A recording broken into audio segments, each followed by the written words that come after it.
Hello everyone, आप सबका स्वागत है हमारे यूट्यूब चैनल एग्जाम प्रोफेसर पर। आज की वीडियो में हम नंबर सिस्टम के PYQ क्वेश्चन सॉल्व करेंगे। इससे पहले हमने 2021 से लेकर 2024 के क्वेश्चन ऑलरेडी सॉल्व कर चुके हैं और ये हमने वीडियो दो पार्ट में बनाई थी, जिसमें हमने 2021 से लेकर 2024 के उसमें बहुत ज़्यादा क्वेश्चन थे, तो इस वजह से हमने दो पार्ट में बनाई थी। अब लगातार आपने देखा होगा ये 2015 के बाद से नंबर सिस्टम का वेटेज लगातार बढ़ रहा है। तो जो आज की वीडियो है, आज की वीडियो में 2016 से लेकर 2020 के क्वेश्चन जो है सॉल्व करेंगे। ठीक है, तो ये नंबर सिस्टम के क्वेश्चन है। और इसके अलावा जो पहले की दो वीडियो में आपने अगर उनको नहीं देखा तो उनको जाकर देख लीजिए। उसमें हमने जितने भी क्वेश्चन आए, लेटेस्ट वाले जो लास्ट ईयर पेपर हुआ था 2024 का, उसके भी सारे क्वेश्चन सॉल्व किए हैं। जितने भी नंबर सिस्टम के क्वेश्चन बने हैं, कम से कम हर बार नंबर सिस्टम के 15 to 20 क्वेश्चन बनते हैं। तो नंबर सिस्टम जो है UPSC CSET के लिए बहुत ज़्यादा इंपॉर्टेंट है, तो इसे हम नहीं छोड़ सकते। तो इसके लिए आप जाकर उसको वीडियो को देख लीजिए। ठीक है, जितनी भी कोई भी जो शॉर्ट ट्रिक हो सकती है या मतलब सॉल्व करने के तरीके जो भी हो सकते हैं, मैंने वहाँ पर उनको डिटेल में डिस्कस किया है। ठीक है, चलिए शुरू करने से पहले हम सबसे पहले जान लेते हैं नंबर्स क्या होते हैं। मैंने इससे पहले भी जो वीडियो बनाई थी उसमें भी नंबर्स के बारे में बताया था। यहाँ पर मैं थोड़ा सा संक्षिप्त में बता देता हूँ कि नंबर्स जो संख्याएँ होती हैं उनको हम दो पार्ट में डिवाइड करते हैं। एक होती हैं वास्तविक संख्याएं और दूसरी होती हैं आभासी संख्या। तो वास्तविक संख्या रियल नंबर और आभासी संख्या इमेजिनरी नंबर। ठीक है, तो इमेजिनरी नंबर से हमारा कोई काम नहीं होता, इन्हें आई से डिनोट करते हैं, तो इनका हमारा कोई लेना देना नहीं है। तो फिलहाल हम वास्तविक संख्याओं के बारे में पढ़ते हैं। तो वास्तविक संख्याओं को दो भागों में डिवाइड करा जाता है, एक रेशनल नंबर, एक इरेशनल नंबर। रेशनल नंबर को हिंदी में बोलते हैं परिमेय संख्या, इरेशनल नंबर को बोलते हैं अपरिमेय संख्या।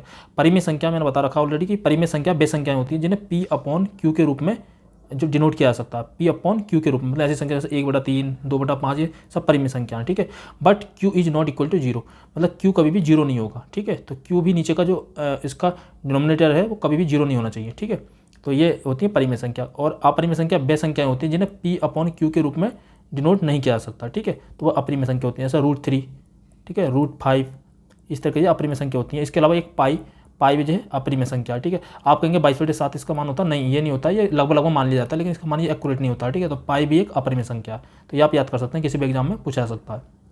ठीक है, इसी फिर रेशनल नंबर के अंतर्गत जो आते हैं वो आते हैं इंटीजर्स। इंटीजर्स क्या होते हैं? -∞ से लेकर +∞ तक की संख्या जो है इंटीजर्स कहलाती हैं। ठीक है, इसमें 0, 1, 2, 3 इधर के शामिल होते हैं, -1, -2, -3 ये सब शामिल होते हैं। ठीक है, ये सब इंटीजर्स कहलाते हैं, तो इन्हें कहते हैं इंटीजर्स। ठीक है, पूर्णांक, हिंदी में बोलते हैं इनको पूर्णांक, इंटीजर्स। ठीक है, फिर इंटीजर्स के अंतर आते हैं होल नंबर, मतलब इनको बोलते हैं पूर्ण संख्याएं। पूर्ण संख्याओं नेचुरल नंबर में जो मतलब प्राकृतिक संख्या होती है उसमें एक अंतर होता है। जो पूर्ण संख्या होती है वो 0 से शुरू होती है। पूर्ण संख्याओं की जहाँ भी बात होती है वहाँ से 0 से स्टार्ट करना होता है, तो 0 इसमें शामिल होता है। 0, 1, 2, 3, 4 डेडस इन्फिनिटी तक। ठीक है, तो ये सारी होती हैं होल नंबर या पूर्ण संख्या। उसके बाद आते हैं इसमें नेचुरल नंबर। नेचुरल नंबर जो होती है इसमें 0 शामिल नहीं होता, ये स्टार्ट होती है 1 से, 1, 2, 3, 4, 5 डेडस इन्फिनिटी तक, बस इतना याद रखना। तो ये जो होती है नेचुरल नंबर 1 से शुरू होती हैं। इसके बाद इन नेचुरल नंबर को भी आप दो पार्ट में डिवाइड कर सकते हैं, एक ऑड और एक इवन। ठीक है, तो इवन और ऑड आप समझते हैं। ऑड मतलब विषम संख्या, विषम संख्या जैसे 1, 3, 5, 7 मतलब जो 2 से डिवाइड नहीं होती हैं, डेड। इसके अलावा इवन संख्या वे संख्या होती हैं जिन्हें 2 से डिवाइड किया जा सकता है, जैसे 2, 4, 6, 8 मतलब जो 2 की भाजक है, मतलब जो जिन्हें 2 से डिवाइड किया जा सकता है। तो ऑड और इवन संख्याओं में इन्हें डिनोट किया जा सकता है। ठीक है, इसके अलावा भी मैंने बहुत सारे बताए, डिविजिबिलिटी का रूल बता रखे हैं, रूट बता रखे हैं, स्क्वायर रूट और क्यूब रूट ये सब बता रखे हैं। तो आप जाकर पुरानी वीडियो जो भी हैं वो 2 वीडियो मैंने अपलोड की थी, तो उन्हें आप जाकर देख सकते हैं। ठीक है, चलिए शुरू करते हैं। आज का सबसे पहला क्वेश्चन है 7 गुणनफल के बारे में, मतलब इसमें कितने शून्य होंगे, मैं शून्य फाइंड करना। तो मैंने बता रखा था, देखिए 3-4 नंबर सिस्टम में पहले आपको जो बेसिक चीज़ें पता होना चाहिए। एक तो ये शून्य की संख्या फाइंड करना आना चाहिए, वो कई तरीके से पूछता है। एक तो इस तरीके से ही पूछता है, इसके अलावा ये दे देता है √50 है, इसमें ये जो है फैक्टोरियल 50 है, तो फैक्टोरियल 50 है, इस तरीके से बनता है फैक्टोरियल। तो फैक्टोरियल 50 है, इसमें शून्य की संख्या बताइए। तो इस तरीके के क्वेश्चन आते हैं, एक ही आपके सामने है, इस तरीके के क्वेश्चन भी आते हैं, तो इसमें शून्य की संख्या पूछता है। ठीक है, कि इसमें कितने जीरो होंगे। इसके अलावा इसमें आप एक पूछता कि इसका शेषफल क्या होगा, मतलब इस तरीके से कोई भी संख्या दे देगा, जैसे 2 की पावर 192 देकर 6 से डिवाइड करवाया, एक क्वेश्चन इस तरीके का था, इसमें पूछा था आपसे रिमाइंडर क्या होगा। ठीक है, शेषफल क्या होगा, एक इस तरीके के क्वेश्चन आते हैं। एक पूछता है यूनिट डिजिट के क्वेश्चन बताते हैं कि इस तरीके से कोई भी संख्या दे देगा, जैसे 7, 8, 5, 3, 2 और उसके ऊपर 6 गुणा 4 गुणा 4 इस तरीके की संख्या देगा, तो फिर पूछेगा यूनिट डिजिट। तो मैंने सबके बारे में ऐसा बता रखा, बाकी मैं इसके लिए स्पेशल वीडियो बना दूंगा और इस मतलब इन्हें पार्ट में डिवाइड करके कि मतलब एक इनका सेगमेंट बनाकर तो मैं बता दूंगा। ठीक है, फिलहाल के लिए हम जहाँ पर जो भी है उसके लिए हम ट्रिक सीख लेते हैं। तो सबसे पहले हमें इसमें शून्य की संख्या फाइंड करनी है। तो शून्य की संख्या फाइंड करने के लिए मैंने बताया था कि अगर हमें शून्य बनाना तो शून्य जो है केवल 2 ही चीज़ों से बनता है, 5 × 2 से, तो 5 × 2 मिलकर 10 बनता। बस यहाँ पर हम जो जितने भी जो दे रखे हैं ये इस तरीके के, इन्हें हम 5 और 2 में बस जो है तोड़ लेंगे, मतलब ठीक है। इनके फैक्टराइज कर लेंगे ना 5 एंड 2 में। तो देखिए 1 का कुछ नहीं हो सकता, अगर 5 का 5 ही रहेगा। 10 का क्या हो जाएगा 5 गुणा 2 हो जाएगा। 15 का क्या हो जाएगा 5 गुणा 3 हो जाएगा। 20 का क्या हो जाएगा 5 गुणा 4 हो जाएगा, तो 4 को हम 2 गुणा 2 लिख सकते हैं, ठीक है। 25 का क्या हो जाएगा 5 इंटू 5 हो जाएगा। 30 का क्या हो जाएगा 5 गुणा 2 इंटू 3, 5 अंक 30 होते हैं ना, तो मतलब 2 हमें 2 और 5 गिनने हैं ना, तो हमें 2 और 5 जरूर चाहिए हर किसी में। 35 का क्या हो जाएगा 5 गुणा 7, ठीक है। 40 का क्या हो जाएगा, तो देखिए 5 8 40 हो जाएगा ना, तो 5 गुणा 8 को कितने लिख सकते हैं 2 इंटू 2 इंटू 2 ये लिख सकते हैं, ठीक है। 45 का क्या हो जाएगा 5 गुणा 3 गुणा 3, तो कोई मतलब नहीं है। और यार 50 का क्या हो जाएगा, अगर आप 50 का देखना चाहें तो 5 गुणा 2 गुणा 5 ये हो जाएगा। 55 का क्या हो जाएगा 11 इंटू 5 हो जाएगा। और ये 60 का जो है 60 का हो जाएगा 12 पंजे 60 होते हैं, तो 4 गुणा 3 सॉरी 12 पंजे 60 होंगे ना, तो 4 3 12, हाँ तो 2 गुणा 3 गुणा 5 इस तरीके से हो जाएगा। ये पूरा हो जाएगा 60 का। तो देखिए यहाँ पे 5 तो हमें बहुत सारे मिलना है, 1 2 3 4 5 6 जो भी संख्या कम होगी उतने ही हमें 2 मिल, जितने जो संख्या कम होगी या 2 कम होंगे या 5 कम होंगे उनको गिन लीजिए, उतने ही शून्य हो जाएंगे। देखिए अगर आप 5 गिनते हैं तो 1 2 3 4 5 6 7 8 9 10 11 12 13 14 15 करीबन 5 है। 2 गिनिए, देखिए 1 2 3 4 5 6 के बाद 7 8 9 और ये 10 आपके सामने है। ये 10 के 10 2 हैं और 5 तो 12 13 है, तो इसका जो आंसर हो जाएगा राइट आंसर हो जाएगा ए, मतलब 10। तो इसकी जो है शून्य की संख्या जो कि 10 होगी। बहुत सिंपल सवाल है, बस आप इसको 5 एंड 2 के रूप में बस फैक्टराइज कर लीजिए। आप इसके फैक्टर बना लेंगे 5 एंड 2 के रूप में, तो आप जो आसानी से आंसर तक पहुंच जाएंगे, ठीक है। 5 इंटू 2 मिलकर ही एक जीरो बनाएगा, मतलब 5 गुणा 2 जो है 10 होता है, तो एक जीरो बनना है ना, बनना 10 में, तो बस यही है 5 और 2 के रूप में आपको इसको तोड़ लेना है, ठीक है। तो 7 का हो जाएगा ऑप्शन नंबर ए राइट हो जाएगा। नेक्स्ट देखते हैं, माना कि x बाई जेड 3 अंकों की एक संख्या है जहां x plus y plus z जो है 3 का गुणांक नहीं है। मतलब ऐसी कोई संख्या लेनी है x बाई जेड की, मतलब जो है अगर उन तीनों का एडिशन निकालें तो वो 3 का गुणांक भी नहीं होना चाहिए, मतलब 3 से डिवाइड भी नहीं होना चाहिए, तब ये है जो है इतना इतना इतना विभाज्य नहीं होगा। किससे विभाज्य नहीं होगा, इन विकल्पों में से, ठीक है। तो पहले सबसे पहले हमें इनकी कंडीशन को फुलफिल करते हुए हमें लेना आते हुए, अगर हम 1 2 3 ले लेते हैं, जैसे मतलब x बाई जेड के फॉर्म में ले लिया हमने, 1 2 3 संख्या मान ली, तो ये साथ में कह रहा है जहाँ x plus y plus z, अगर हम तीनों को जोड़ेंगे 1 प्लस 2 प्लस 3, तो ये होता है 3 2 5 और 6 हो रहा है, जो 6 जो 3 से डिवाइड हो रहा है, तो मतलब हम ये नहीं ले सकते, ये वाली संख्या हम नहीं ले सकते। तो हम ऐसी संख्या लेंगे जो 3 से डिवाइड नहीं होगी। तो देखिए अगर हम 1 2 और 4 ले लें, तो देखिए अगर हम इसका 1 प्लस 2 प्लस 4 जोड़ भी लेते हैं तो 4 2 6 और 1 7 हो जाएगा, तो 7 जो है डिवाइड नहीं हो रहा है 3 से, तो मतलब ये कंडीशन भी फुलफिल हो रही है, तो कोई दिक्कत नहीं है। माना कि x बाई जेड 3 अंकों की संख्या हम ले ली, कोई 3 अंकों की संख्या x बाई जेड ले ली, उन्होंने ये तो बोला नहीं है ये लेनी है, हमने अपने हिसाब से ले ली। जहाँ x plus y plus z 3 का गुणांक नहीं है, तो अगर हम तीनों को ऐड कर रहे हैं तो 7 आ रहा है, ये भी 3 गुणांक भी नहीं है। यहाँ तक हमने क्वेश्चन को सॉल्व कर लिया। तब कह रहा है x plus y plus z किससे विभाज्य नहीं होगा, तब इस तरह की कंडीशन लिख लीजिए। देखिए हमने इस फॉर्म में तो लिखी पड़े हैं, इसको इस तरीके से लिख लिया हमने x बाई जेड, उसके बाद लिख लेते हैं बाई जेड एक्स, तो 2 4 1, उसके बाद लिख लेते हैं जेड एक्स 1, तो 4 और 1 और 2, ठीक है। तो देखिए 4 2 6 और 1 7, 4 2 6 7 और 4 2 6 7, बस ये संख्या आ गई। अब ये कह रहा है किससे विभाज्य नहीं है, तो देखिए अगर हम 3 की बात करें तो 3 का डिविजिबिलिटी का रूल मैंने क्या बताया था कि अगर अंकों का योग जो है 3 से डिवाइड हो रहा था, वो अंकों का योग अगर 3 से डिवाइड हो रहा है तो वो संख्या पूरी संख्या भी 3 से डिवाइड होगी। तो देखिए 7 प्लस 7 प्लस 7 7 21, 21 जो है 3 से डिवाइड होता है, तो इसका मतलब ये संख्या 3 से तो डिवाइड हो जाएगी, तो ये हमारा आंसर नहीं होगा, मतलब ये पूछा ना नहीं। अगला 37, तो एक बात मैंने ये बताई थी, अगर कोई भी संख्या लगातार 3 बार लिखी हुई है तो वो हमेशा 37 से डिवाइड होती है, याद रखना, हमेशा 37 से डिवाइड होती है वो, चाहे देखो 7 7 7 हो, चाहे 9 9 9 हो, ये बात याद रख लीजिए, वो 37 से हमेशा डिवाइड होगी जो 3 बार लिखी होगी लगातार। जैसे मैंने एक रूल यही बताया था कि कोई संख्या अगर 6 बार लिखी हुई है, जैसे इस तरीके से 1 1 1 1 6 बार लिखा हुआ, तो वो 7 11 और 13 से हमेशा डिवाइड होगा, 7 11 और 13 से हमेशा डिवाइड होगा। इसी तरीके से अगर 3 बार लिखी हुई है तो वो 37 से हमेशा डिवाइड होगा, तो ये भी आंसर नहीं होगा, ठीक है। इसके अलावा अगला चेक करते हैं, 2 विकल्प ये हमारे नहीं हो सकते आंसर।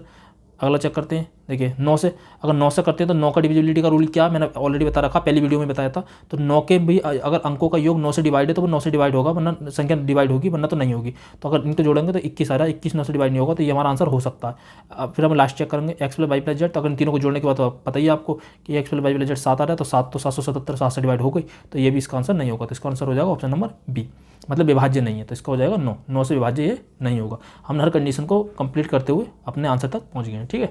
नेक्स्ट देखते हैं, माना कि PQRS इस प्रकार की प्राकृतिक संख्या है कि इतना इतना दिया गया है, कि निम्न में से कौन सी सबसे बड़ी प्राकृतिक संख्या है। देखिए जब इक्वलिटी का जो इक्वल के चिन्ह लगे होते हैं तो हमने इसमें कोई चीज़ संख्या मान लेते हैं। जैसे हमने क्या करा, P माइनस के 2016 इक्वल टू है Q प्लस 2017 इक्वल टू है R माइनस के 2018 इक्वल टू है S प्लस संदर्भ 19। तो इसके इक्वल में हम क्या मान सकते हैं कि के मान सकते हैं, K मान लीजिए, H मान लीजिए, कुछ भी मान लीजिए। अब देखिए अगर हम यहाँ से सब इक्वल में है, अगर हम यहाँ से P की वैल्यू निकाल लें तो P की वैल्यू क्या आएगी, K प्लस 2016, क्योंकि इधर माइनस इधर प्लस आ जाता है। अगर हम यहाँ से Q की वैल्यू निकालें तो K माइनस के 2017 आ जाएगी, और अगर हम R की वैल्यू निकालें तो K प्लस 2018 आ जाएगी, और अगर हम S की वैल्यू निकालें तो K माइनस के 2019 आ जाएगी। तो आप देखिए आपको बिल्कुल स्पष्ट तौर पर दिख रहा होगा कि सबसे बड़ी प्राकृतिक संख्या कौन सी है। तो देखिए ये तो नहीं होगी, ये तो ये Q की वैल्यू जो K में से भी घटकर आ रही है, तो ये नहीं होगी और ये वाली नहीं होगी, ये तो दोनों तो माइनस वाली है, तो हो नहीं सकती। अब इन दोनों में कौन सा बड़ा है, तो K में 2016 ऐड हो रहा है, K में 2018 ऐड हो रहा है, तो R वाला बड़ा है। तो ऑप्शन नंबर C इसका राइट हो जाएगा। ऑप्शन नंबर C इसका राइट हो जाएगा, K प्लस 2018। ठीक है, नेक्स्ट देखते हैं। देखिए योग है, कोई चिन्ह बना रखा है, इन चिन्हों को मतलब इन चिन्हों को ऐसी कोई संख्या पुट करनी है कि ताकि ये जो है इसे कंप्लीट करे। तो देखिए देखते हैं नेक्स्ट संख्या। देखिए इनको सॉल्व करने का सबसे बेस्ट तरीका होता है, आप विकल्प के तौर पे जाइए, 2 रख के देख लीजिए, एक बार 3 रख के देख लीजिए, एक बार 5 रख के देख लीजिए, तो उसके हिसाब से आप जो है इसको फाइंड कर सकते हैं। तो बस अपने माइंड में देख सकते हैं। मतलब यहाँ पर ये है कि अगर आप यहाँ पर 3 रख रहे हैं तो यहाँ पर भी 3, यहाँ पर भी 3, यहाँ पर 3, यहाँ पर 3, यहाँ पर 3, तो यहाँ पर भी 3 आना चाहिए। मतलब जो इसकी कंडीशन है ये फुलफिल होनी चाहिए, बस ओवरऑल बात ये है। तो आप पहले 2 को रख कर चेक कर लीजिए। देखिए 2, 2 4, 2 6, 2 8 और 1 9, तो यहाँ पर नहीं आ रहा 2, कोई दिक्कत नहीं है। अब देखो 4 का चेक करते हैं, 4 8, 4 12, 4 16, 16 और 1 17, तो यहाँ पर 4 आना चाहिए था, नहीं आ रहा। 5 से देखते हैं, 5 10 15 और 20 और 20 और 1 21, ये भी नहीं आ रहा। अब देखिए 3 का चेक करिए, तो देखिए 3 का रख के देखेंगे तो 3 6 3 9 3 4 12 और 1 13, देखो आ रहा ना, आ रहा 3। तो देखिए रख लीजिए यहाँ पे, देखो केवल 3 आएगा, प्लस अगली बार आ जाएगा 13, प्लस अगली बार आ जाएगा 53, उससे अगली बार आ जाएगा प्लस 33, उसके आ जाएगा प्लस 31। अब देखिए इसको ऐड करिए, देखिए 1 और 3 4, 3 7 3 10 3 13 का 3 हासिल लगा 1, और फिर इसके बाद 1 5 और 1 6 6 3 9 और 9 और 3 12 और 1 13, तो 133। देखिए यहाँ 2 भी 3 3 आ रहा, ये सब जगह भी फुलफिल हो रहा है, तो इसका मतलब ऑप्शन नंबर 20 का राइट हो जाएगा। ठीक है, ऑप्शन नंबर 20 का राइट हो जाएगा। बस इस तरीके से पुट करके देखना, इसमें इन वाले क्वेश्चन को हम जो है आसानी से जो विकल्प से सॉल्व कर सकते हैं। ठीक है, नेक्स्ट देखिए अनुक्रम 14, 18, 20, 24, 30 और 32 की प्रत्येक संख्या में एक सरल गणितीय संक्रिया द्वारा अभाज्य, देखिए पहले बोल रखा अभाज्य, मैंने कहा था आपको भाज्य संख्याएं, अभाज्य संख्याएं, नेचुरल नंबर, होल नंबर, इन सब के बारे में बहुत डिटेल में पता होना चाहिए। स्पेशली मैंने 2 के बारे में बहुत बताया था कि एक अभाज्य संख्या, जिन्हें प्राइम नंबर ही बोलते हैं। अभाज्य संख्या जैसे 2 3 5 7 11 13, ये सारी के सारी आपको याद होनी चाहिए। 1 से लेकर 50 तक आपको बताया था मैंने 15 होती हैं, और 50 से लेकर 20 तक जो होती हैं वो होती हैं 10। 50 से लेकर 100 तक, 50 से लेकर 100 तक 10, मतलब 1 से लेकर 100 तक टोटल होती हैं 25। तो आपकी 25 की 25 आपको कंटेस्ट होनी चाहिए, मतलब हमेशा याद रहनी चाहिए। ठीक है, तो वहीं से क्वेश्चन हर बार कम से कम 1 से 2 क्वेश्चन हमेशा आते हैं। ठीक, तो ये अभाज्य संख्याओं के बारे में। तो ये अभाज्य संख्याओं के कोई एक कहना है कि अभाज्य संख्याओं का एक अनुक्रम प्राप्त किया जाता है, मतलब अभाज्य संख्याओं से संबंधित कुछ अनुक्रम प्राप्त किया जाता है, उनमें से कौन सी अनुक्रम की अगली संख्या है। तो देखिए ये क्या, अब आप देखिए सबसे पहले क्या था, पहले देखिए 2, फिर 3, फिर 5, फिर 7, फिर 11, यहाँ तक तो कोई दिक्कत नहीं है। अब देखिए फिर 13, अगली अभाज्य संख्या होती है 13, तो 13 का देखो उन्होंने 14 बना दिया, उससे अगली संख्या लिख दी। फिर अगली अभाज्य संख्या होती है 17, ठीक है, 17 का उन्होंने 18 लिख दिया, एक बढ़ाकर। फिर अगली अभाज्य संख्या होती है 19, 19 का एक बढ़ाकर 20 लिख दिया। उससे अगली अभाज्य संख्या होती है 23, उसका 24 लिख दिया इन्होंने यहाँ पर।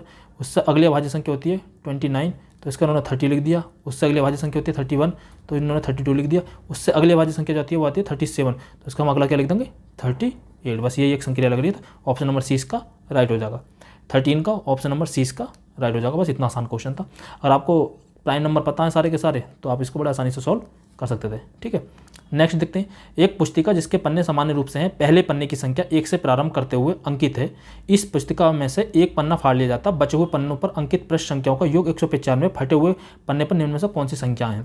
ठीक है, पहला तो हमें यह पता होना चाहिए कि हमने कितने पन्ने तक लिखा। मतलब ये है कि जैसे हम कोई किताब पलटते हैं तो पहले पे 1 में, उसकी दूसरी साइड में 2, फिर तीसरी साइड में 3 लिखा हुआ, उसके चौथी साइड में 4 लिखा हुआ, मतलब एक पेज पर 2 संख्या लिखे होंगे, फर्स्ट और सेकेंड, अगले पेज पर फिर थर्ड और फोर्थ, इस तरीके से। तो उन्होंने पूरे इस तरीके से लिख रखा। अब हमें ये नहीं पता कि कितनी संख्या, तो हम उसके लगभग पहुंचेंगे। मतलब ये कह रहा है कि बचे हुए पन्नों पर अंकित पृष्ठ संख्याओं का योग 195 है।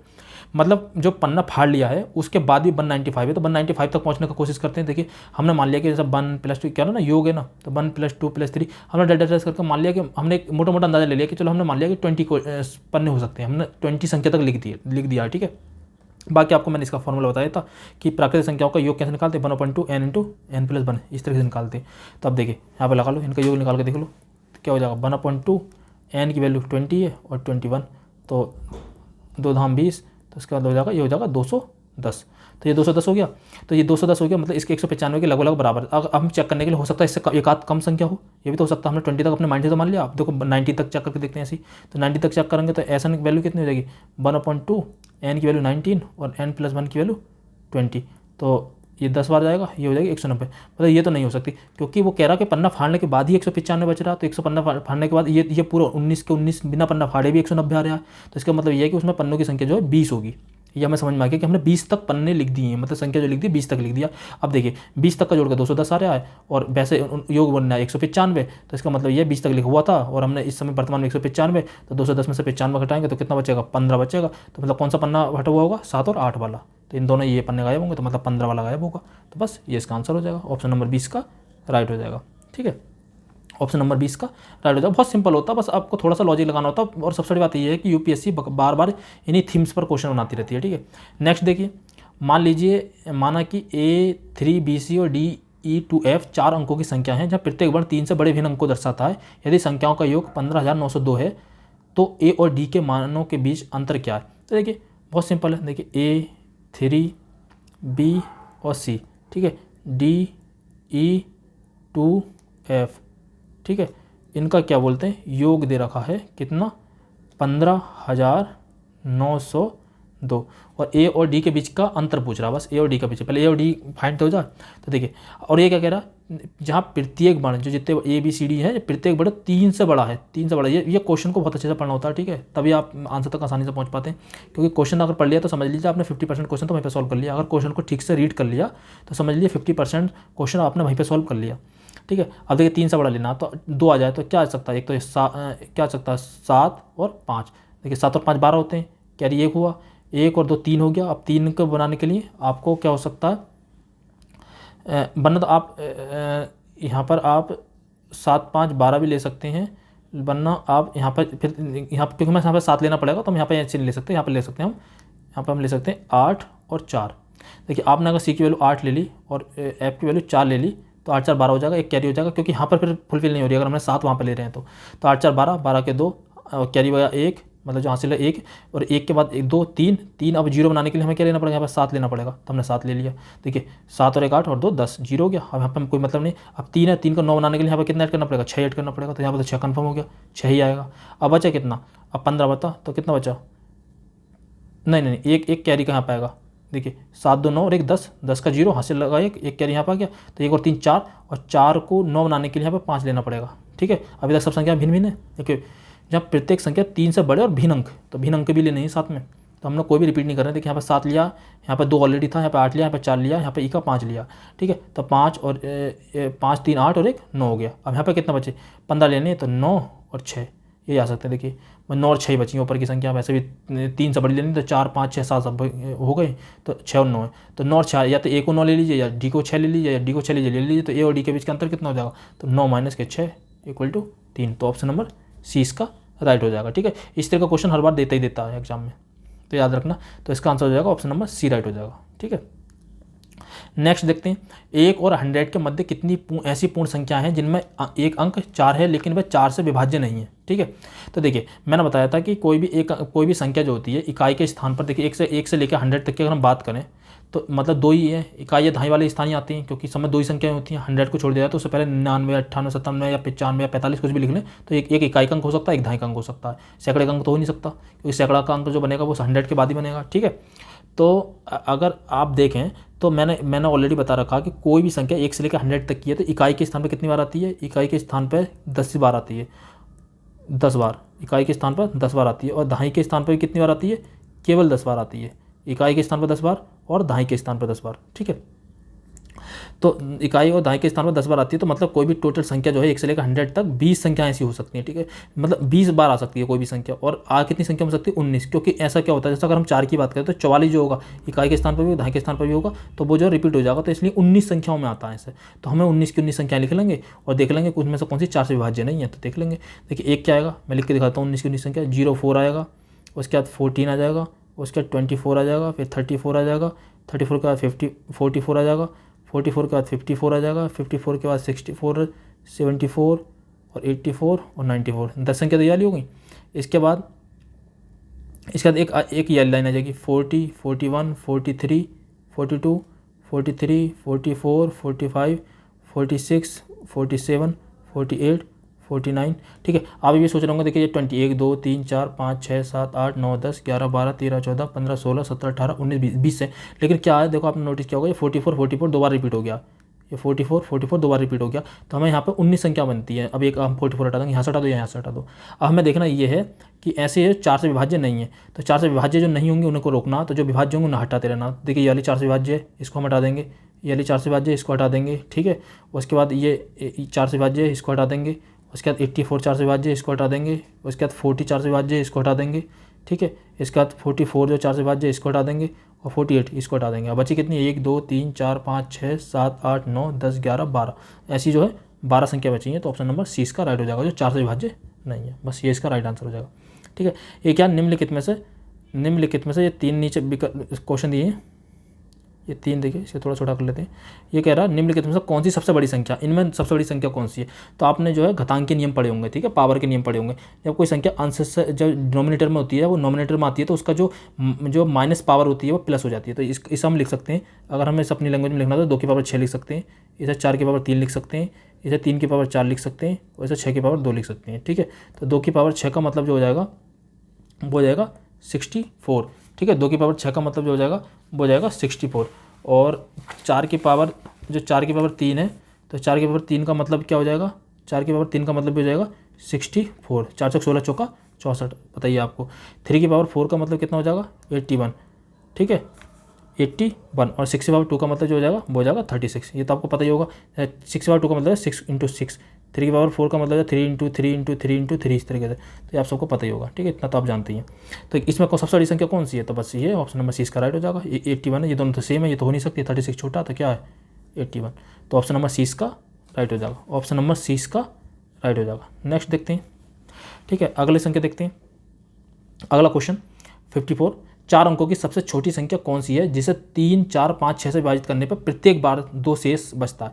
देखिए एक तो यह है कि इन्हें 3, 4, 5, 6, एक तरीका तो ये 3, 4, 5, 6 से प्रत्येक को डिवाइड करके देख लें और जिससे शेषफल 2 बच रहा हो, तो एक तरीका ये है। ये सिंपल तरीका, मतलब पहले 3 से संख्या को डिवाइड करके देखें तो वहाँ पर शेषफल 2 बच रहा होगा, फिर उसी संख्या को 4 से डिवाइड करके देखें, अगर ऐसा नहीं हो पा रहा है तो अगले विकल्प पर चले जाएं। तो मतलब सभी के सभी इन अलग अलग विकल्पों से चेक करना पड़ेगा 4 बार, प्रत्येक विकल्प को 4 बार चेक करना पड़ेगा, और उसमें सब में शेषफल 2 बच रहा है, तो समझ लीजिए वो जो है आपका राइट आंसर है। तो एक तो तरीका ये हो सकता है। दूसरा तरीका क्या हो सकता है, आप इनका ले लीजिए एलसीएम, 3, 4, 5 और 6। जब आप इसका एलसीएम लेंगे तो देखिए 2 से डिवाइड करेंगे तो 3 रहेगा, ये 2 हो जाएगा, ये 5 हो जाएगा, ये 3 हो जाएगा। फिर अगली बार 3 से करेंगे तो ये 1 हो जाएगा, ये 2 ही रहेगा, ये 5 रहेगा, ये 1 बन जाएगा। फिर अगली बार 2 बार जाएगा, 1, 1, ये 5 और ये 1, अगली बार 5 से, तो सब बन जाएगा 1, 1, 1। ये एलसीएम लेने का तरीका होता है, आपको पता ही होगा, ठीक है। अब ये कितना आ रहा है, 2, 3, 6, 2, 12, 12, 5, 60, तो इसका एलसीएम लेने के बाद 60 आ गया, ठीक है। इसका हमने एलसीएम लेने के बाद कितना आ गया, हमने अभी तक एलसीएम फाइंड कर लिया, 60 आ गया। तो देखिए अब क्या होगा, 60 का ऐसा कोई मल्टीपल ले लो और प्लस 2 कर दो, तो वो समझ लीजिए वो संख्या, हम उस संख्या तक पहुंच सकते हैं, ठीक है। तो हम उस संख्या तक पहुंच सकते हैं, क्योंकि जो है शेष 2 बच रहा है ना, तो हमने शेष 2 ये लिख दिया, इसका बाकी मल्टीपल, उसके मल्टीपल में शेष 2 ले लिया। तो देखिए अब अगर आप 60, वो अपने सेंस से सोचना पड़ेगा, अगर हम 17 से मल्टीपल कर देते हैं, प्लस 2 जोड़ देते हैं, तो 70 छक्का कितना होता है 102, तो 1020 हो जाएगा, प्लस 2 हो जाएगा, और इसके अलावा हो जाएगा 1022। एक तरीका ये भी हो सकता है, ऑप्शन नंबर 20 का राइट आंसर हो जाएगा, 54 का option number B, option number 20 का राइट आंसर हो जाएगा। एक तरीका ये भी हो सकता है, बाकी दूसरा तरीका आप उसको भी चुन सकते हैं, ठीक है। नेक्स्ट 51, 27, 35, 62 और 75 को 100 से विभाजित करना, शेषफल क्या होगा। देखिए 51, 27 और 35, 62 और 75, इसको जो है आपको 100 से डिवाइड करना है, ठीक है। तो देखिए इसको कट कर लीजिए। देखिए आप यहाँ से अगर 200 करेंगे, अगर 25 से करते हैं तो 25 चौका 100 और 25 तियाँ 75 और 4 से आप डिवाइड करते हैं तो देखिए 200 करते हैं तो 2, हाँ अच्छा आपको एक चीज़ और ध्यान देनी होगी यहाँ पे। देखिए जब आप किसी भी एक संख्या से जब कट करते हैं ऊपर नीचे, मतलब डिवाइड करते हैं एक ही संख्या से, तो क्या करना होता है कि जो उसका शेषफल बचता है उसके बाद उससे मल्टीपल करनी पड़ती है। जैसे हमने क्या करा, 25 से डिवाइड करा था, 25 चौका 100 और 25 या 75, तो हमें जो इसका जो भी शेषफल बचेगा उससे 25 से मल्टीपल करनी पड़ेगी। यही इसका रूल होता है, आपको बस याद रखना ही पड़ेगा। अगर आपको ये नीचे की संख्या छोटी कर रहे हैं तब आपको जो जितनी बार उसको मल्टीपल करेंगे, जितनी बार ऊपर नीचे कट करेंगे नोमिनेटर और डिनोमिनेटर में, उतनी ही बार आपको उससे मल्टीपल करनी पड़ेगी। तो देखिए हमने 25 से कट किया, 25 चौका 100, 25 75, तो 25 से मल्टीपल करेंगे।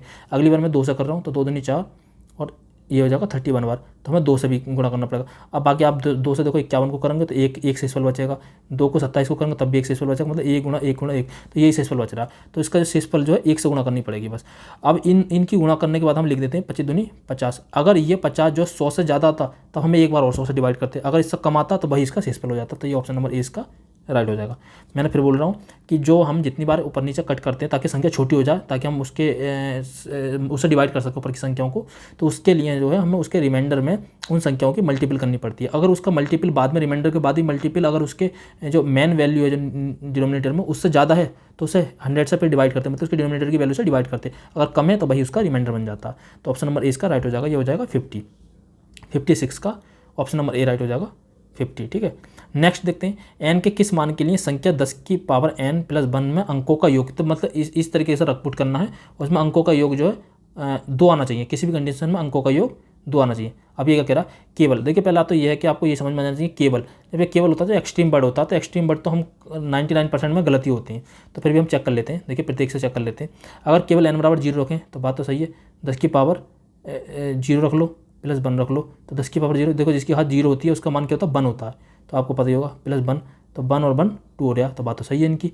लेकिन ये कह रहा है केवल, अगर हम 10 की पावर 1 रख के देखें तो देखिए 10 की पावर 1 अगला देख सॉल्व करते हैं। 10 की पावर 1 प्लस 1, 10 की पावर 1 का मतलब क्या हुआ 10 ही हुआ, प्लस 1 जोड़ के कितना गया 11, और इनको जोड़ेंगे तो 1 + 1 2, इससे भी तो आ रहा था, इसका मतलब ये विकल्प गलत है, मतलब केवल 0 नहीं होगा।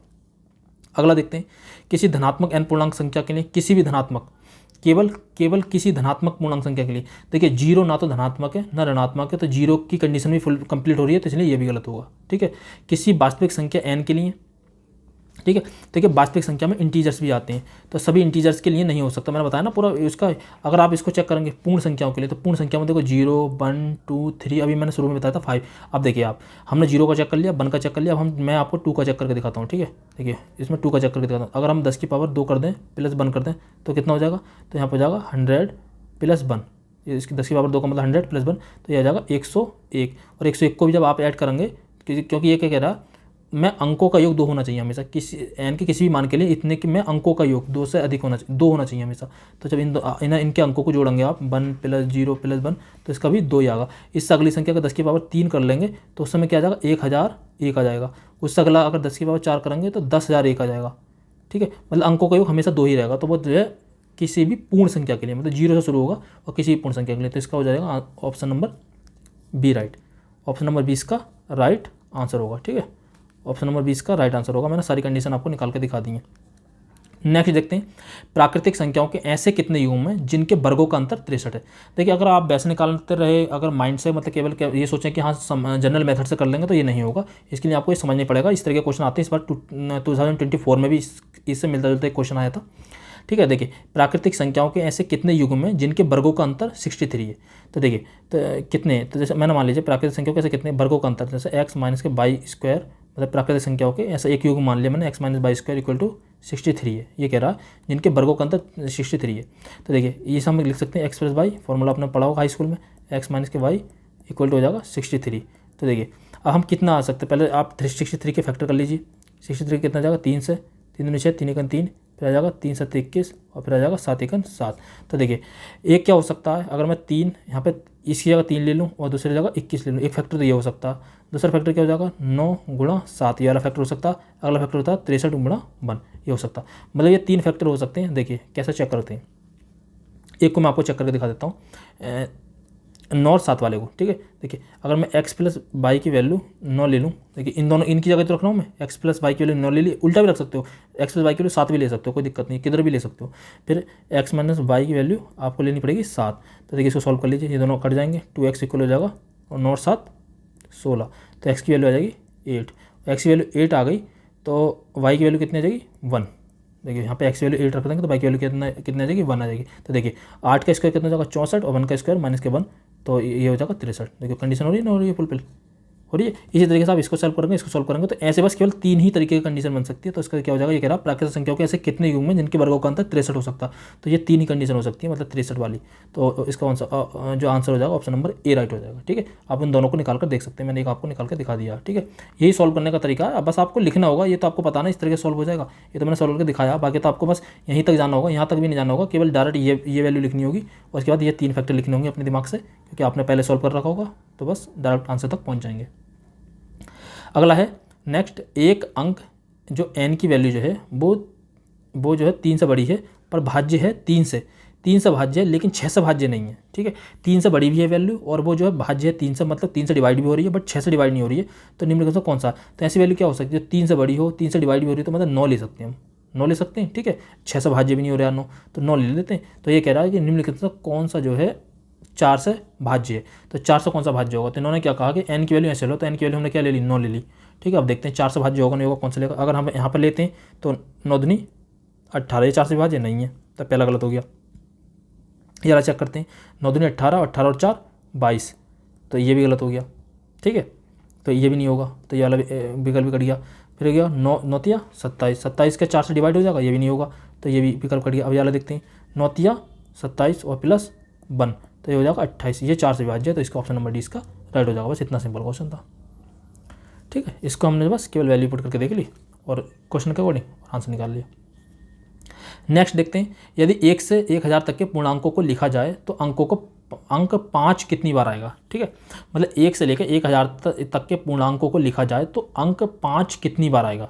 तो देखिए मैंने बताया था कि 1 से लेकर 100 तक कोई भी अंक इकाई के स्थान पर 10 बार आता है और दहाई के स्थान पर भी 10 बार आता है, मैंने ये बताया था ना। तो मतलब 1 से लेकर 100 तक कोई भी अंक कितनी बार आ सकता है, 1 से लेकर 100 तक कितनी बार आ सकता है, तो वो आ सकता है 20 बार, मतलब इकाई के स्थान पर 10 बार और दहाई के स्थान पर 10 बार, तो मतलब 20 बार आ सकता है। और कितनी संख्याओं में आ सकता है, तो 19 संख्याओं में आ सकता है। मैं कई बार बता चुका हूँ, 1 से लेकर 100 तक कितनी बार आएगा 20 बार आएगा, ठीक है।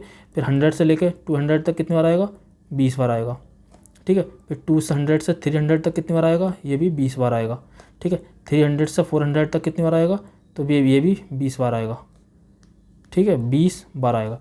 और 400 से 500 तक कितनी बार आएगा, मतलब 500 नहीं, ये 99 तक लिखना पड़ेगा, जैसे 499 तक, मतलब 500 तक कह सकते हो। तो 500 तक कितना आएगा 20 बार आएगा। लेकिन जब 500 से जब 600 के बीच में जाएगा तो यहाँ पर ये जो 5 वाला जो 501 502 502, तो ये 20 प्लस 100 बार आएगा। बस यहाँ पे इतना ध्यान देना पड़ेगा, 20 प्लस 100, क्योंकि जो 501 है 502 है, तो जो सैकड़े के स्थान पर जो है जो 100 वाली प्लेस वैल्यू वहाँ पर वो जो 100 बार आएगा, तो 100 प्लस 20, बाकी इकाई और दहाई के स्थान पर वही रहेगा। ऐसी 6 से 7 के बीच में, 600 से 700 के बीच में, 700 से 800 के बीच में, 800 से 900 के बीच में और 900 से 1000 के बीच में। तो 1 2 3 4 5 6 7 8 9 10, तो 10 गुणा 20, तो 200 बार तो ऐसा आ जाएगा और प्लस यानी 100, तो आ जाएगा टोटल 300 बार। ऑप्शन नंबर सी इसका राइट हो जाएगा, ठीक है। बहुत सिंपल तरीका है, इस तरीके से आप फाइंड कर सकते हैं। मैंने बताया कि कोई भी संख्या जो है 1 से लेकर 100 तक इकाई के स्थान पर 10 बार आती है और दहाई के स्थान पर भी 10 ही बार आती है, ठीक है। बाकी सैकड़े के प्लेस पर जो है 100 बार आती है, ठीक है। अगर नेक्स्ट क्वेश्चन देखते हैं, नेक्स्ट वाला क्वेश्चन क्या कहता है, नेक्स्ट क्वेश्चन कहता है कि ये कह रहा है यदि x जो है 25 के बराबर या उससे बड़ा है और y जो है 40 से कम या उसके बराबर है तो निम्नलिखित में से कौन सा एक सदैव सही होगा, ठीक है। तो देखिए x कह रहा है x या 25 से बड़ा या उसके बराबर है, या तो बड़ा है और ये बराबर है, तो ये बराबर है। और दूसरा जो है y जो है या तो उससे छोटा है 40 से या उसके बराबर है। तो कह रहा है कि कौन सी कंडीशन इसमें कंप्लीट होगी, ठीक है। देखिए ये कह रहा है x 22 से बड़ा है, तो निम्नलिखित में कौन सा एक सदैव सही होगा, तो सदैव सही हो कह रहा है, मतलब सदैव मतलब उससे किसी कंडीशन में गलत नहीं ठहरा सकते, तो सदैव सही होगा। तो कह रहा x 22 से बड़ा है, तो देखिए अगर हम मान लें ये कह रहा है 40 से छोटा, तो अगर हमने x y को हम ले सकते हैं ना 40 या 40 से छोटा, तो हम 2 भी ले सकते हैं और इसे 25 से बड़ा भी ले सकते हैं, तो इसे 25 से 26 भी ले सकते हैं। तो क्या x 22 से बड़ा है, तो यहाँ तो बड़ा है, इसमें कोई संदेह नहीं है। लेकिन हम ऐसा भी तो हो सकता है कि x की वैल्यू हम 25 ही ले लें और क्या y की वैल्यू अगर 40 है तो 40 ही ले लें, ठीक है। तो यहाँ पे तो y बड़ा हो गया, तो ये मतलब ये कंडीशन जो हमेशा फुलफिल नहीं होगी, मतलब ये है कि हो सकता है लेकिन हमेशा नहीं, ये कह रहा सदैव, तो सदैव नहीं होगा क्योंकि वो हम पर डिपेंड करेगा ना हम कौन सी वैल्यू लेते हैं। नेक्स्ट देखते हैं y माइनस एक्स 15 से बड़ा होगा, y माइनस एक्स जो है 15 से बड़ा होगा, तो देखिए y माइनस एक्स, तो देखिए 40 अगर y माइनस एक्स कर देते हैं 40 माइनस के 25, तो ये जो है कितना बचेगा 25 और 30 ये 15 बचेगा, ठीक है। और ये 15 से 15 बच रहा है। अब कोई भी कंडीशन ऐसी हो जैसे 40 से छोटे लेना पड़ेगा ना, तो 39 लेना पड़ेगा, और इससे अगर आगे बढ़ाते हैं तो हम इसे 26 लेना पड़ेगा, तो ये तो और भी कम बचेगा। तो ये 15 से बड़ा नहीं होगा, या तो 15 होगा या 15 से छोटा होगा, तो ये जो होगा या 15 से बड़ा नहीं होगा, तो ये हो गया, ये कंडीशन भी गलत हो गई। अगला वाला 65 से बड़ा होने का तो कोई मतलब ही नहीं है, 65 से बड़ा या उसके बराबर होगा। अगर हम इसके बराबर भी ले लेते हैं तो मतलब मैक्सिमम कंडीशन 65 ही बन सकती है। और ये वाली कंडीशन जो है कि 15 से छोटा या उसके बराबर होगा, तो ये तो 15 कंडीशन है, या उसके जैसे जैसे ये संख्या बढ़ाते जाएंगे, यहाँ पे 38 कर लो, यहाँ पे 27 कर लो, क्योंकि बढ़ाते रहोगे, तो ये 15 से छोटा या उसके बराबर होगा, ठीक है। 15 से छोटा या उसके बराबर होगा, ऑप्शन नंबर सी इसका राइट हो जाएगा, ठीक है। आप इसको सॉल्व करके देख सकते हैं, सदैव ये कंडीशन फुलफिल होगी, आप मैक्सिमम वैल्यू इतनी ही ले सकते हैं। नेक्स्ट 48 अनुक्रम 132, 129, 124, 117, 106, 93 एक्स में क्या है, मतलब एक्स जो है क्या है इसमें, ठीक है। तो इसमें बस कुछ नहीं, आप देखेंगे, देखिए 132 से 129 तक माइनस के 3 कम हुए हैं, उसके बाद देखिए माइनस के 5 कम हुए हैं इसमें, 24 से 129 तक माइनस के 7 कम हुए हैं, ठीक है। फिर माइनस के 11 हुए हैं, फिर इसके बाद माइनस के 11 का माइनस के 13 हुए हैं, उसके बाद यहाँ हो जाएगा माइनस के 17, ठीक है। देखिए 3 और फिर 5, 5 2 7, 7 4 11 और 11 13, देखो 3 5 7 11 13 और 17, मतलब ये सारी की सारी जो है कौन सी संख्या आप फाइंड कर पा रहे होंगे, तो ये संख्या जो है ये संख्या है प्राइम नंबर। देखिए पहले 3 फिर 5 कम फिर 7 कम, हो सकता है 9 भी हो जाता, लेकिन 9 नहीं करा, फिर 11 फिर 11 का 13, 13 का 17, अब अगली बार आती है तो वो आती है 19, तो इसमें से 17 कम करेंगे तो ये आ जाएगा 74, तो ऑप्शन नंबर ए इसका राइट हो जाएगा, ठीक है। इसलिए मैं सॉरी ये आ जाएगा 76। देखिए अगर इसमें से सही करेंगे, जैसे 76 में अगर आप 70 जुड़ेंगे तो 7 6 13 और 7 और 1 8 9 93, तभी तो रहा 93, तो जो हो जाएगा 76 हो जाएगा, ठीक है। तो अब ये जो है प्राइम नंबर पे डिपेंड है, ठीक है। तो 48 का जो जाएगा ऑप्शन नंबर सी राइट हो जाएगा। नेक्स्ट देखते हैं अनुक्रम, देखिए इसमें क्या करा एक्स क्या, तो देखिए आप जब इन देखिए ये कि 196 16 इसे कुछ इस तरीके का आ रहा होगा कि हाँ जी एकांतर क्रम में है, ठीक है, अल्टरनेट क्रम में चल रहा है कोई ना कुछ। तो देखिए ये वाली वैल्यू देख सकते हैं, ये वाली वैल्यू देख सकते हैं। तो ये क्या हुआ 2 दूनी 4, फिर 4 कवर 4 चौक 16, फिर 6 कवर मतलब 2 बढ़ के 6 छंग 36, फिर 8 कवर 8 बटे 64, ठीक है। यहाँ पे क्या हो जाए ये 12 का स्क्वायर है, ये 14 का स्क्वायर है, ये जो है 8 का स्क्वायर है, नहीं इस वाली वैल्यू में देख रहे हैं, यार जो है 10 का स्क्वायर है, तो यहाँ पे क्या कर देखो 10 का स्क्वायर 22 का स्क्वायर 14 का स्क्वायर, तो यहाँ पे क्या जाएगा 8 का स्क्वायर, तो बस ये ऐसे देखो यहाँ पे ये 2 का स्क्वायर है, ये 4 का स्क्वायर है, ये 6 का स्क्वायर है और ये 8 का स्क्वायर है, तो ये हो जाएगा 64, ठीक है, ये हो जाएगा 64, तो ऑप्शन नंबर 20 का राइट हो जाएगा, ऑप्शन नंबर 20 का राइट हो जाएगा, ठीक है। नेक्स्ट 53 कोई मुद्रक किसी पुस्तक के पृष्ठों पर 1 से प्रारंभ कर पृष्ठ संख्या डालता है और कुल मिलाकर 3089 अंकों को प्रयोग में लाता है, तो इस पुस्तक में कितने पृष्ठ हैं, इस पुस्तक में कितने पृष्ठ। देखिए इसे लिखने का तरीका बहुत मतलब थोड़ा सा टफ है, बट आपको समझ में आ जाएगा, ठीक है। देखिए अगर जब 1 से 9 तक के अंक मुद्रित करेगा तो कितनी अंक डालेगा, कितने अंक डालेगा, वो 9 डालेगा, और कितनी बार उसे टाइप करना पड़ेगा। देखिए पृष्ठों पर 1 से प्रारंभ करके पृष्ठ संख्या डालता है तो कुल मिलाकर 3089 अंक प्रयोग में लाता है, तो पुस्तक में कितने पृष्ठ होंगे। तो जब कितने अंक प्रयोग में लाता है, यहाँ पर कितने अंक प्रयोग में लागा 9 लागा, ठीक है, तो यहाँ पे आएंगे 9 अंक प्रयोग। अगर यही जब 10 से 99 तक जाएगा तो कितने अंक प्रयोग में लागा 90 अंक, ठीक है, तो 90 अंक प्रयोग में लागा, तो 90 अंक प्रयोग लागा, तो प्रत्येक में देखिए 90 संख्याएं होंगी और कितने प्रत्येक संख्या में 2 अंक होंगे, तो ये प्रयोग में लाएगा 180 अंक, 180 अंक, मतलब टोटल कुल मिलाकर अंकों की बात हो रही है, अंकों की। अब ऐसी जब ये 100 से 999 तक जाएगा तो प्रत्येक में जो ये टोटल हो जाएंगे 900, और प्रत्येक में अंक कितने लाएगा 3, प्रत्येक बार 3 अंक प्रयोग में लाएगा ना, तो हो जाएगा 2700। जब आप इनको ऐड करेंगे तो इनको ऐड करने के बाद आपका जो आएगा वो आएगा आपका देखिए कितना आएगा 9 आ जाएगा, फिर उसके बाद 9 के बाद ये 8 आ जाएगा, ठीक है, फिर आ जाएगा 7 और 1 8 और 2 2889 आ जाएगा। आप यहाँ तक पहुँच चुके हैं अब तक, मतलब 3000 तक, मतलब 1000 तक। अब कितने चाहिए आपको, 3089 से 2889 हटा देते हैं तो आपको कितने चाहिए, मतलब 200 अंक और चाहिए, मतलब 200 अंक।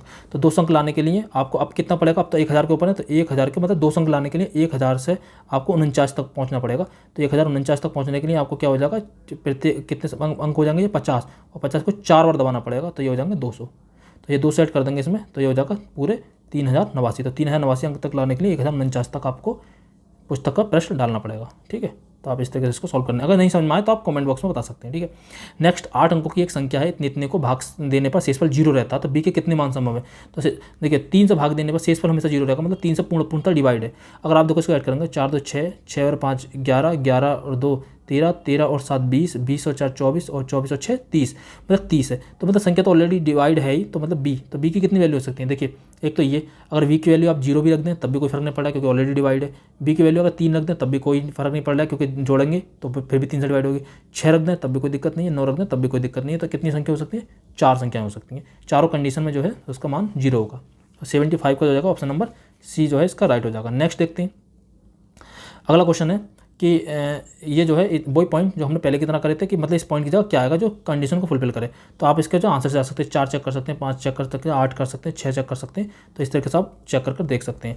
लेकिन अगर आप यहाँ पर सॉल्व करना है तो देखिए यहाँ पर 8 रख लीजिए, यहाँ पर 18 हो जाएगा, प्लस यहाँ पर हो जाएगा 28, यहाँ पर हो जाएगा 83, यहाँ पर हो जाएगा 81 और यहाँ पर हो जाएगा 218। ये कंडीशन फुलफिल होनी चाहिए। देखिए 8 8 16, 8 24, 24 3 27 हो जाएगा 28, 28 के 8 यहाँ से लगे 2, अब देखिए 8 8 16, 16 17 18 और 19 और 20 21। तो ये कंडीशन हो रही है, तो इसका मतलब ऑप्शन नंबर डी इसका राइट हो जाएगा। नेक्स्ट देखिए ये क्या हो जाएगा, 8 4 12, 12 में से 6 गए तो 6 बचे, 10 और 6 16, 16 में से 5 गए, बीच वाला गया तो मतलब 11, 15 और 8 21, 21 में 7 गए, 15 और 8 हो जाएंगे 23, 23 में से 7 गए तो 16।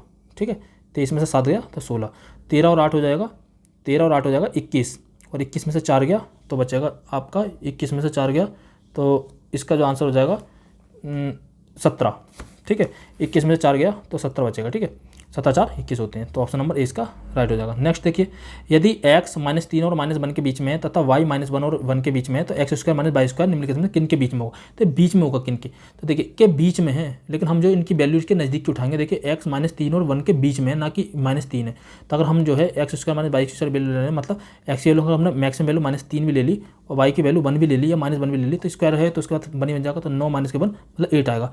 लेकिन हमने 3 नहीं लेना, इनके बीच में लेना, तो ये 8 से कम ही आएगा। तो इसलिए जो संख्या जाएगी 0 और 9 के बीच में आएगी हमेशा।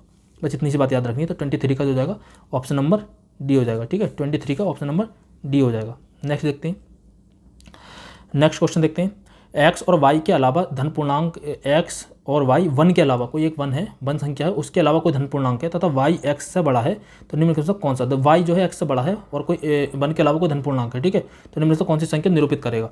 ठीक है, कौन सी संख्या निरूपित करेगा, तो कौन सी संख्या निरूपित करेगा। तो इसमें देखिए वाई जो है हमेशा एक्स से बड़ा है, तो ये जो है 4 ले लो, और 4 जो है 2 से हमेशा बड़ा रहेगा, तो 4 2 से बड़ा, तो हम 4 ले सकते हैं वाई की वैल्यू। तो देखो निम्नलिखित कौन सी सबसे बड़ी संख्या, तो ये 4 दूनी 8 हो जाएगा, इसकी वैल्यू 8 हो जाएगी। इसका क्या हो जाएगा, वाई की वैल्यू यहाँ पे 2 आ जाएगी, क्योंकि 4/2 आ जाएगा, यहाँ पे 2 यहाँ पे तो 1/2 आ जाएगा, और यहाँ पे क्या आ जाएगा 4 2 6 और 4 दूनी 8, तो ये भी कम आ जाएगा। तो मतलब इसकी सबसे बड़ी संख्या जो हो जाएगी ए हो जाएगी, एक्स वाई। तो ठीक है, बस ये है कि कंडीशन जिस तरीके का पूछ रहा है आपसे, उस तरीके का आप सोच लीजिए।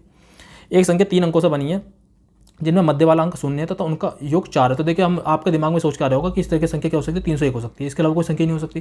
प्रथम और अंतिम अंकों का विनिमय करने पर, तो विनिमय करने पर 103 आ गया। फिर क्या करने पर स्वयं संख्या 198 दिखे, तो माइनस करेंगे तो इसे 198 आ गया। सब कंडीशन कंप्लीट हो गई, तो प्रथम और अंतिम अंकों के बीच का अंतर बताना, तो 3 में से 1 गया तो 2 आ गया, ऑप्शन नंबर 20 का राइट हो गया। इसके अलावा इसे सॉल्व करने का कोई तरीका नहीं है, यही आप ऐसा कर सकते हैं। यदि 700 से 1000 तक की सभी संख्याएं लिखी जाएं, तो ऐसी कितनी संख्याएं आती हैं जिनमें सैकड़ों का अंक दहाई के अंक से, दहाई का अंक इकाई के अंक से। देखो तो देखिए इसको आप लिख के देख सकते हैं। जैसे देखिए सैकड़े, देखिए 710, देखिए यहाँ पे दहाई, इस इकाई का अंक दहाई से, दहाई का सैकड़े से 710 हो सकता है। अगली वाली लाइन हो सकता है 720 और 721, ये इसी तरीके से 721 का 730, 731 और 732, ऐसे 740, 741, 742 और 743, इस तरीके से 750, 751, 752 और 753 और 754, इस तरीके से 760, 761, 762, 763, ठीक है 764, बस 64 तक ही आएगा, 765, 66 तक नहीं आएगा क्योंकि ये इकाई का अंक छोटा हो जाएगा। तो देखिए 1 1 और 2 3, 3 3 6 4 10 10 5 15 और 6 21, तो ये जो हो जाएंगी कितनी संख्या हो जाएंगी 21। अब देखिए ये कंडीशन तो हमने 7 के लिए लिख ली, मगर ये कह रहा है 700 से 1000 के बीच में, तो 800 वाली कंडीशन में क्या होगा, यहाँ तक तो सेम ही आएगा, यहाँ तक तो सेम ही आएगा। बस यहाँ पे क्या हो, 1 2 3 4 5 6 7 संख्या, यहाँ पे क्या होगा 1 2 3 4 5 6 संख्या। अगली वाली जो 800 की लाइन बनेगी उसमें 7 संख्या और जुड़ जाएंगे, तो 800 वाली लाइन होगी, उस 800 वाली लाइन में क्या हो जाएगा, इसमें क्या जुड़ जाएगा, 7 और ऐड हो जाएगा, तो 28 हो जाएगा। ठीक है, 28 हो जाएगा। और फिर नवी वाली लाइन में फिर 9 जुड़ जाएगा, तो 9 जुड़ने के बाद वो 36 हो जाएगा। इन सबको जोड़ देंगे तो 85 आ जाएगा। ये इसका राइट आंसर था। आप जो है 8 वाली लिख सकते हैं, मैंने 7 वाली पूरी लिख के दिखा दी। बस 7 वाली तक यहाँ तक सेम आएगी, बस 8 भी एक लाइन बढ़ेगी। वो कहाँ तक बढ़ेगी, 800 कहाँ तक बढ़ेगी, 800 मतलब जैसे जो 800 उसकी लाइन आई है ना 870 वाली, तो 871 872 873 874 875 876 तक जाएगा वो। ठीक है, इस तरीके से, क्योंकि उसमें एक लाइन एक्स्ट्रा हो जाएगी 8 7 वाली, यहाँ तक 6 तक चली गई थी। तो बस ये 85 इसका आंसर हो जाएगा। नेक्स्ट देखते हैं। देखिए ये बहुत अनुक्रम है, बस ये कुछ ना, इसमें रीजनिंग लगानी है कि ये कितने कितने ऐड हो रहा है। तो ये जो है इसमें जो +28 ऐड हो रहा है, तो आप जो इनको ऐड करके देख सकते हैं। नेक्स्ट संख्या जो बनेगी +28 ऐड करने के बाद ऑप्शन नंबर 20 का राइट हो जाएगा, 25 मार्च 1996 बनेगा। ठीक है, नेक्स्ट 99 से 1000 के बीच में कितनी संख्या हैं जिनमें अंक 8 इकाई स्थान पर है। देखिए फिर मैंने बताया 99 से अगर 1 से लेकर 100 तक होता तो एक बार चूक गया, बस टोटल 10 ही होती हैं 1 से लेकर 10 तक, तो उन्होंने एक बार खत्म कर दिया, तो 9 बार है, तो इकाई स्थान पर 10 ही बार आता, तो 9 धाम 90। मैंने 3 का क्वेश्चन करके दिखाया इसी तरीके से, मतलब इकाई स्थान पर कोई भी अंक 10 ही बार आता। तो बस अगर वैसे तो 10 बार आता है, 1 से लेकर 1000 तक पूछता था, लेकिन ये 99 से पूछ रहा है ना, तो 9 ही बार आएगा, तो 9 से 10, मतलब 9 बार ऐसे टर्म बनेगा। देखिए 99 से मतलब 100 से मान लो, 99 से क्या मानना, 100 से 200 तक, 200 से 300 तक, मतलब 9 बार आएगा। वरना तो अगर 1 से मानते तो 10 बार आता, तो इकाई के स्थान पर 10 बार आता, तो 9 धाम 90। ऑप्शन नंबर सी इसका जो है राइट आंसर हो जाएगा। नेक्स्ट देखते हैं। दो अंकीय संख्याएं, मान लिए x + 10y मान लीजिए। ठीक है, 2 अंकीय संख्या और इसके अंकों को उलट देने पर बनने वाली संख्या का अंतर, इसके अंकों को उलट दिया और अंतर है 10x + y। इसके अंकों को उलटने पर, इसके अंकों को उलट देने पर क्या कम है, जो अंतर जो है हमेशा 27 बना रहता है। ठीक है, हमेशा 27 बना रहता है। ऐसे देखो कितनी अंकीय संख्या हो सकती है। तो अगर आप इसको सॉल्व करेंगे तो कितना आ जाएगा, देखिए इसका आ जाएगा 9y - 9x इक्वल हो जाएगा 27। तो 9 इसका कॉमन ले लो, तो y - x इक्वल टू आ जाएगा 27। तो y - x इक्वल टू जो आ जाएगा वो आ जाएगा 3 आ जाएगा। तो ऐसे देखिए कंडीशन बनाइए, तो y - x का 3 आ जाएगा, तो देखिए 9 - 6 हो सकता है, एक हो सकता है 8 - 5 हो सकता है। ठीक है, एक हो सकता है 7 - 4 हो सकता है। ठीक है, एक 6 - 3 हो सकता है। ठीक है, एक 5 - 2 हो सकता है। तो 1 2 3 4 5 और एक क्या हो सकता है 4 - 1 हो सकता है। तो 6 कंडीशन बनेंगे, तो उपरोक्त में से कोई नहीं, इसमें 6 वाला कोई आंसर है नहीं। तो ये 6 कंडीशन बनेंगी। अगर जैसे मैंने आपको सॉल्व करके दिखाया था, तो यहाँ पर अगर आप वैल्यू रखेंगे तो 6 कंडीशन बनेंगे, तो उपरोक्त में से कोई नहीं इसका आंसर होगा। नेक्स्ट, यदि 150 पृष्ठों की एक पुस्तक में 1 से 150 तक की संख्या अंकित करनी है, तो पुस्तक में मुद्रित अंकों की कुल संख्या कितनी, मतलब मुद्रित कितने अंकों की मतलब जरूरत पड़ेगी। ठीक है, 1 से लेकर 150 तक की संख्याओं को अंकित करना, तो तुम्हें मुद्रित करने के लिए कितने अंकों की जरूरत पड़ेगी। ठीक है, तो वही सेम कंडीशन, उसी सेम कंडीशन के हिसाब से हमें चलना पड़ेगा। अगर हमें 1 से लेकर जब 9 तक अंकित करेंगे, तो देखिए हमें केवल 9 तक, प्रत्येक 9 ही संख्या होंगी और एक ही बार दबाना पड़ेगा, तो 9 हो गया, एक ही एक बार लिखना पड़ेगा। ठीक है, जब हम 10 से लेकर 99 तक की लिखेंगे, तो हमें जो प्रत्येक संख्या, ये कितनी 90 संख्या होंगी, और प्रत्येक अंक को 2 बार लिखना होगा। जो प्रत्येक अंक लिखा जाएगा, जैसे 90 लिखा जा रहा है या 88 लिखा जा रहा है, तो 2 बार लिखना होगा। तो हमें कितने अंक लिखने होंगे, 180 अंक लिखने होंगे। इसी प्रकार जब हम 100 से लेकर जब हम 50 तक जाएंगे, 150 तक जाएंगे, तो हमारे पास जो होंगे 51 अंक होंगे, और कितने बार लिखना होगा, 3 बार लिखना होगा। ठीक है, तो ये जो जोड़ का आएगा 153 आ जाएगा। तो 153 इन तीनों को ऐड करने के बाद 342 आ जाएगा। तो ऑप्शन नंबर 20 का राइट हो जाएगा। नेक्स्ट, ठीक है, लास्ट क्वेश्चन बचे। तो यदि आर और एच दोनों अलग अलग पूर्ण संख्याएं हों और दोनों 5 से विभाज्य हों, तो इनमें से कौन सा अनिवार्यता सही नहीं होगा। अनिवार्यता सही नहीं होगा, मतलब आर और एच दोनों अलग अलग पूर्ण संख्या हो, मतलब एक 10 मान लो, एक 15 मान लो, बस इस तरीके से मान लो। ठीक है, तो अलग अलग पूर्ण संख्या, या तो ऐसा मान लो, मतलब आर इक्वल टू हमने 5 मान लिया और एस इक्वल टू हमने 10 मान लिया। तो ठीक है, तो विभाज्य होते हैं, इनमें से कौन सा अनिवार्यता सही नहीं है। तो देखिए आर - एस 5 से विभाज्य होगा, तो आर - एस, तो आर आप बड़ा मान लो पहले, आप अगर कंडीशन कुछ भी चेंज कर सकते हैं हम, तो 5 से विभाज्य होगा, तो हाँ 5 से विभाज्य होगा, तो ये बिल्कुल सही होगा। ठीक है, आर + एस 10 से विभाज्य होगा, 10 और 5 15 होता है, तो ये विभाज्य नहीं होगा, तो ये अनिवार्यता सही नहीं होगा, मतलब तो ये इसका राइट आंसर हो जाएगा। इसका गुणा 10 × 5 = 50, तो 25 हमेशा विभाज्य होगा, और ये 5 से तो विभाज्य होगा, इसका वर्ग होगा अंतर, तो ये सब हो जाएगा, बस ये सही नहीं होगा। इस वीडियो का लास्ट क्वेश्चन है, 100 और 300 के बीच 2 से शुरू होने वाली तथा 2 पर समाप्त होने वाली कितनी संख्या है, मतलब 2 से शुरू होने वाली या 2 पर समाप्त होने वाली कितनी संख्या है। तो देखिए मैंने क्या बताया था कि 2 से शुरू होने वाली है, 2 पर समाप्त होने वाली। तो देखिए अगर आप 100 से अगर 200 के बीच में जाएंगे, मतलब 200 नहीं 199 के बीच में जाएंगे तो आप क्या करेंगे, इकाई के स्थान पर 10 बार पाएंगे इसे। लेकिन धाई के लिए तो जरूरत नहीं पड़ेगी क्योंकि एक हमेशा पहले रहेगा ना, तो शुरू से स्टार्ट होगा नहीं, तो धाई के स्थान की जरूरत ही नहीं पड़ेगी, तो 10 बार ये हो जाएगा। फिर जब आप 200 से लेकर और 299 तक जाएंगे, 300 तक का तो जरूरत ही नहीं है, 300 तक ही पहुँच जाओ पूरे, तो यहाँ पे जो 100 बार यहाँ की जरूरत पड़ेगी, तो ये टोटल हो जाएगा 110।